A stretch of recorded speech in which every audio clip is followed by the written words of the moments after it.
កំសុទ្ធព្រោះអត់ទ្រាំលីទ្រាំសែង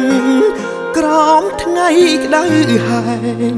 ញើសស្រង់ហូតដល់កែងជើងបើយើងមិនសួរតើមានអ្នកណាជួយយើងយកស្បែកអាំងភ្លើងដើម្បីបដូរប្រាំងកំរៃធ្វើកោតហើយដេញឡើយមកត្រូវក្រំចិត្តរ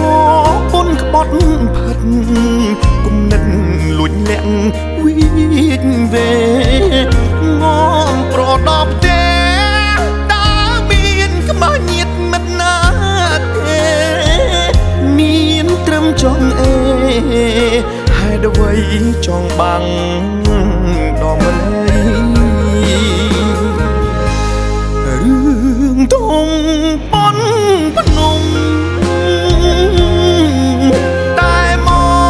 កធ្វើដូចមានរឿងអ្វីអូនយកអង្កាមចោលអង្គក៏ចោលទាំងអីអូនចោះចោលប្តីតែធ្លាប់កំសត់ក៏ម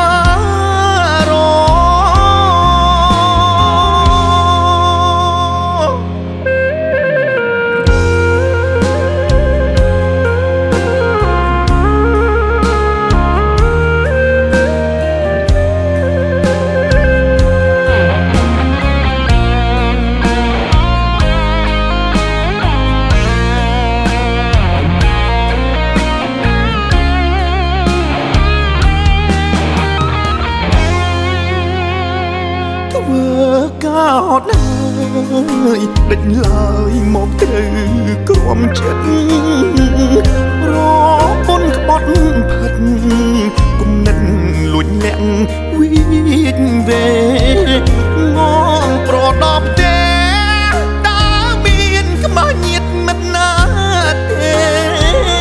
មានត្រឹមចង់អេហេតុអ្វីចង់បាំងដល់មិនរឿងធំប៉ុនភ្នំតែមកធ្វើដូចមានរឿងអ្វីអូនយកអង្កាមចោលអង្គក៏ចោលទាំងអីអូនចោះចោលប្តីតែធ្លាប់កំសត់ក៏មក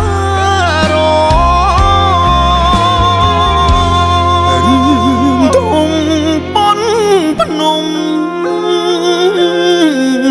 តែមកធ្វើដូចមានរឿងអ្វីអូនយកអង្កាមចោល